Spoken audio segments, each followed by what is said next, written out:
This week at Mystery Inquiry, we will discuss 3 cases of reincarnation. They are among the best documented ones, but we will find out together if we can consider them convincing evidence or just stories. But before we start, I'm Andrea and this is Steph. We will tell you a story each, and if you are as passionate as we are about dark mysteries and unsolved cases, make sure to subscribe and like this video so you don't miss out other stories we have prepared. Let's begin!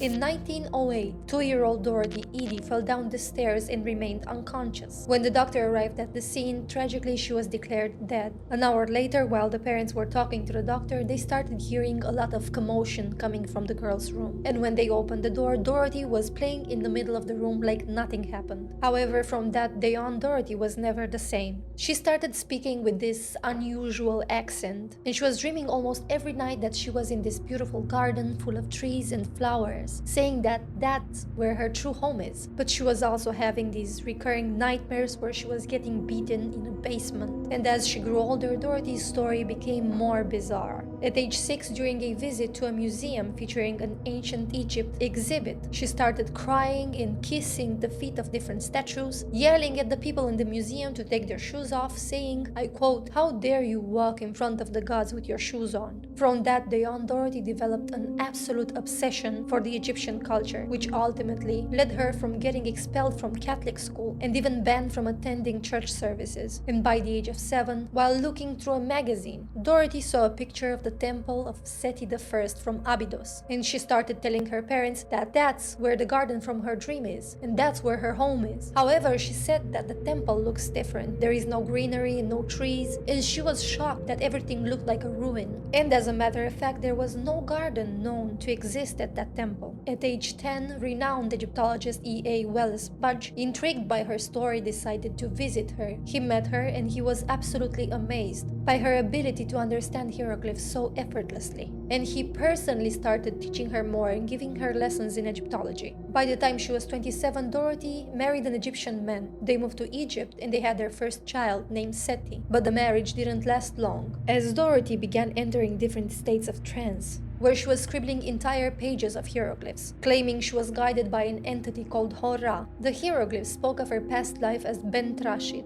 a girl born over 3,000 years in the past in Abydos. Abandoned at the temple at age 3, she became one of the consecrated virgins. But in her time there, she met and she fell in love with Pharaoh Seti I, and she became pregnant, which was a great violation of the laws. The priest tortured her and interrogated her in the basement to find out the father's name. But in order to protect her beloved Pharaoh and avoid a scandal, she sadly took her own life. After she got divorced, Dorothy moved to Giza, where she became the first woman ever to be hired by the Department of Antiquities, and she successfully started an amazing career in Egyptology. Dorothy, now called Seti after changing her name, claimed to know the location of different buried monuments from her past life. When she first visited the temple of Seti I, she explained where to dig in order to find the garden and provided them with a schematic. To everyone's surprise, not only they discovered the ruins of the garden at that location, but the blueprints she sketched were extremely accurate. She also told them a tunnel was buried in the north side of the temple, and when archaeologists started excavating, they found a secret tunnel in that exact spot.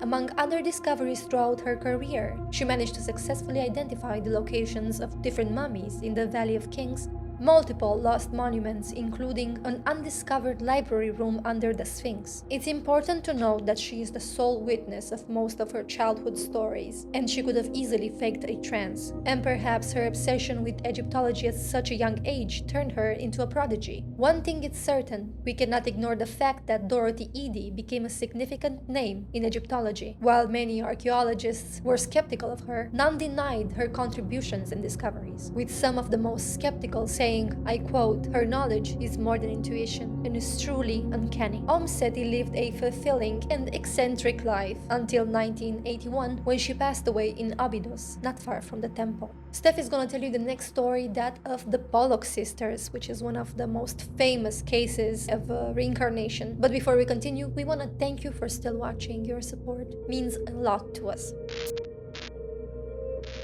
Florence and John Pollock married in 1940 in Hexham, England, and 6 years later they had their first child, Joanna. In 1951, they welcomed another daughter, Jacqueline. The sisters had a beautiful childhood, but one strange thing stood out. Joanna repeatedly claimed she will never grow up, she will not become a lady, and she will remain a child forever. No one took this seriously. The parents thought it was a child's play, until 1957, when Joanna's words took a dark turn. The two sisters, along with another friend, were on their way to church when a speeding car hit them on purpose. Unfortunately, Joanna and Jacqueline died on the spot, and the boy died a few days later in the hospital. The woman driving the car had consumed alcohol and very strong drugs, attempting to take her own life after she lost custody of her children, and she was sentenced and institutionalized in a psychiatric hospital for their deaths. After the incident, Florence fell into depression, trying to recover and move past the tragedy. John, on the other hand, began to have visions where the girls were in heaven, talked to them in their room, and claimed that the girls will reincarnate into the family. These differences nearly led to their divorce when they received news that they will have another child. John insisted that there were two girls and they will be the reincarnation of the lost sisters, contrary to the doctor's confirmation that it was a single child, until the last day on October 4th, 1958, when Florence gave birth to identical twin girls, Gillian and Jennifer. When the twins were 9 months old, the family decided to move to another town named Whitley Bay, far from the place of the tragedy. Florence only began considering the possibility that the girls had reincarnated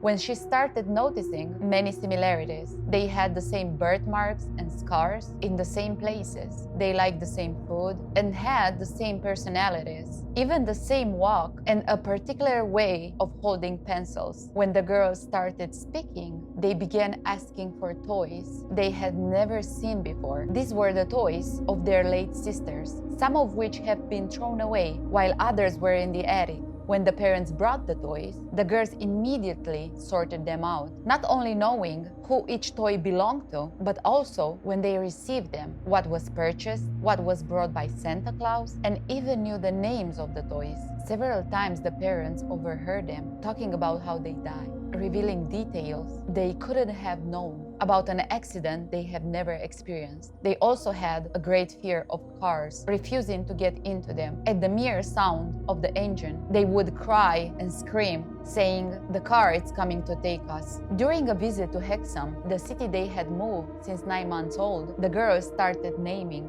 various landmarks, their sister's favorite park, even the school they attended. Eventually, their story spread, drawing the attention of several psychologists, one of whom documented the case in the book Children Who Remember Past Lives, A Question of Reincarnation, alongside thousands of similar cases. It's important to know that the only evidence we have is the testimony of the parents. Bizarre coincidences continued until the girls turned 5. Then the memories of their past started fading, and the twins lived normal lives, never sharing the memories of their late sisters again.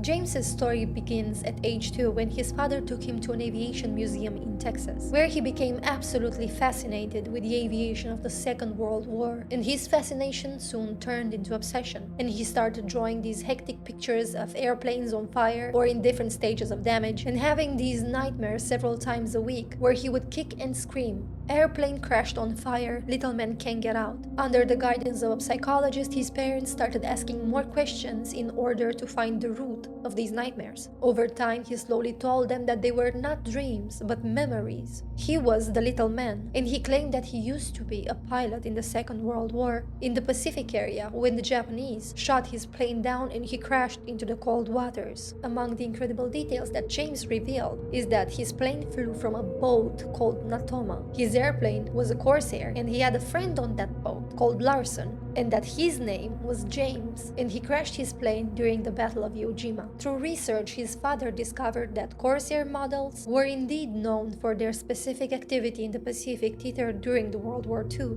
And in the war, there was an active escort carrier called SS Natoma Bay in that exact area of the Pacific, a ship with an obscure reputation in comparison to other ships from the same period. To find more answers, his father contacted a large number of veterans, one of whom told him that not only only on Natoma Bay there was a pilot called Jack Larson, but that Larson was still alive. And later that month they arranged a meeting with Larson, in which he told them that there was only one pilot lost during that battle, a young 21-year-old pilot called James M. Houston Jr., who died on March 3, 1945, when his plane was shot down during an attack on a Japanese harbor and he crashed into the ocean. After this particular encounter, they contacted the sister of that pilot, which, skeptical at first, became extremely convinced when James asked for a painting of her portrait. The shocked woman told them that there was a single portrait of her, which was painted by their mother, a fact the boy couldn't have known. It should be considered that although James Houston Jr. had some experience flying Corsair models, when he crashed, he flew a different type of aircraft, and though technically in the same battle, he was shot 150 miles or 240 kilometers away from Iwo Jima. And we also have to keep in mind that the boy's parents did publish several books in which they obviously gained some compensation. Despite all this, James's story still remains very convincing, with some details and coincidences very challenging to fabricate. James now lives a normal life with the memories of the pilot lost throughout the years. Can these cases be considered irrefutable evidence of reincarnation, or just the fabrications of attention-seeking parents? If we could guarantee the honesty of these parents and children, the answers would be clear. Until then, the existence of reincarnation would remain a mystery.